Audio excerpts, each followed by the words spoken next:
আসসালামু আলাইকুম। আমি professor doctor AKM Mustafa Hussain. আমি জাতীয় বক্ষব্যাধি ইনস্টিটিউট হাসপাতাল মহাখালী ঢাকার সাবেক পরিচালক, বর্তমানে মেডিনোভা মালিবাগ শাখায় প্র্যাকটিস করি। আমি আজকে প্রিয় দর্শকদেরকে কাশির সাথে রক্ত কেন যায় এ সম্পর্কে দুই চারটি কথা বলবো। কাশির সাথে কেন রক্ত যায়?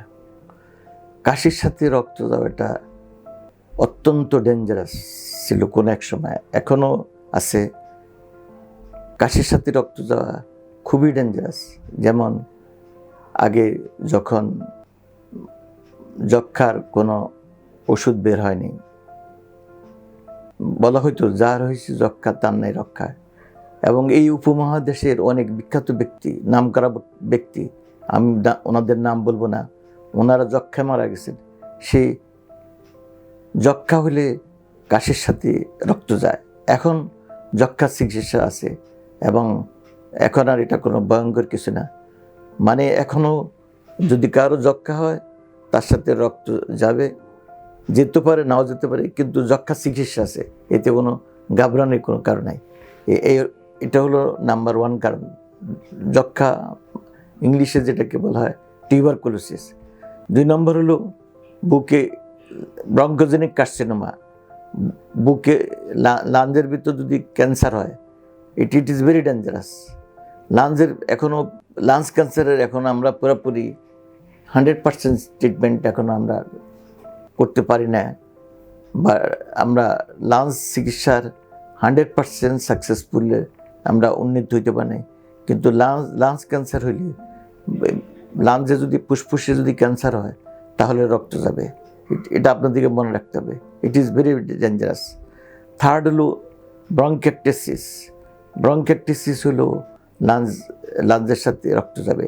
অ্যাকিউট ব্রঙ্কাইটিস হলেও যেতে পারে, করোনারি ব্রঙ্কাইটিস হলেও যেতে পারে, লাঞ্জ অ্যাবসেস হলেও যেতে পারে রক্ত, লাঞ্জের সাথে কাশির সাথে রক্ত যেতে পারে। তারপর লাঞ্জে যদি কোনো ইনজুরি হয়, একটা রোড ট্রাফিক অ্যাক্সিডেন্ট হলো, বা আপনি যে কোনো একটা অ্যাক্সিডেন্টে আপনি লাঞ্জে ট্রমা পেলেন, ব্যথা পেলেন, সেখান থেকে আপনার হেমোপ্টাইসিস, দ্যাট ইজ আপনি রক্ত যেতে পারে, কাশির সাথে না রক্ত যেতে পারে। নেক্সট হলো আপনার যদি লাঞ্জের ভিতর অনেকগুলো ইনফ্লামেটরি ডিজিজ আছে, এগুলো যদি আস্তে আস্তে ক্রনিক হয় তাহলে সেখান থেকেও আপনার হেমোপ্টাইসিস রক্ত দিতে পারে। আপনি যদি দীর্ঘদিন সিগারেট খান, সে সিগারেট খেতে খেতে আপনার লাঞ্জে যদি আস্তে আস্তে নষ্ট হতে থাকে, সেখান থেকেও আপনার রক্ত দিতে পারে। সুতরাং অনেক দিন সিগারেট খেলে যদি রক্ত যায় তাহলে আপনি এটা খুব ডেঞ্জারাস হিসেবে ধরে নেবেন এবং এটাকে সাধারণ রোগ ভাববেন না।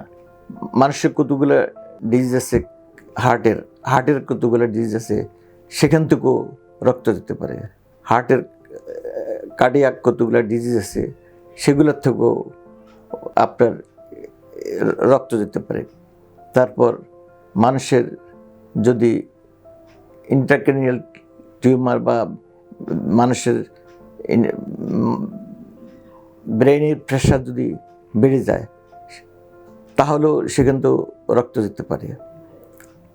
তারপর কতগুলো ডিজিজ আছে লাঞ্জ, যেটার সাথে কিডনির সম্পর্ক আছে, গুড পাসুস সিনড্রোম, সেখান থেকেও আপনার কাশির সাথে রক্ত দিতে পারে।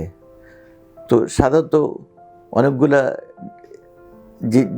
ডিজিজ আছে, যেমন ব্লাডের কতগুলো অসুখ আছে, সেখান থেকেও ওই ডিজিজগুলো হলো আপনার কাশির সাথে রক্ত যেতে পারে।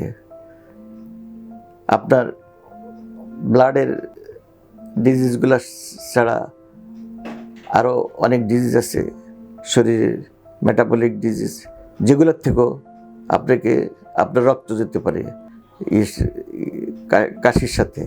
তো সবচেয়ে বড় ইম্পর্টেন্ট কথা হলো, আপনি যদি অনেক দিন যাবৎ আপনি ধুলাবালি ধোঁয়া নিয়ে আপনি বাসায় বসবাস করেন, আপনার বাসার ভিতরে অনেক ধুলা আছে, ধুলাবালি আছে, আপনি বাসা পরিষ্কার করলেন না, বিছনার চাদরটা পরিষ্কার করলেন না, আপনি বাসার ভিতরে অনেক বই পুস্তক অনেক দিনের পুরানো আছে, এগুলো পরিষ্কার করলেন না, তখন এগুলোর ভিতর যে ব্যাকটেরিয়া এবং মাইটস আছে এগুলো গিয়ে আপনার বডিতে আপনার লাঞ্জে যে রেসপিরেটরি ট্র্যাক্ট ইনফেকশন করবে, অ্যাকিউট রেসপিরেটরি ট্র্যাক্ট ইনফেকশন করবে, সেখান থেকেও আপনার কাশির সাথে রক্ত যেতে পারে। তো যে কারণে কাশির সাথে রক্ত যাক, আপনাকে যথেষ্ট আপনার লাইফস্টাইলকে চেঞ্জ করতে হবে, আপনার ধুলাবালি ধোঁয়াকে পরিহার করতে হবে, আপনার নিট অ্যান্ড ক্লিন থাকতে হবে, এবং যদি যে কোনো কারণে আপনার যদি রক্ত যায় তাহলে আপনার নিকটস্থ ভয় না পেয়ে নিকটস্থ ডাক্তারের সাথে দেখা করবেন, ওনারা চিকিৎসা করবেন, অথবা কোনো আশেপাশে বা কাছে কোনো ডাক্তার না থাকলে হসপিটালে যাবেন, নিকটস্থ হসপিটালে যাবেন, গিয়ে ওনাদের সাথে দেখা করবেন, যোগাযোগ করবেন, ওনারা আপনার সেই কাশির সাথে যে রক্তের যে কারণ আছে সেটা চিকিৎসা করে দেবেন।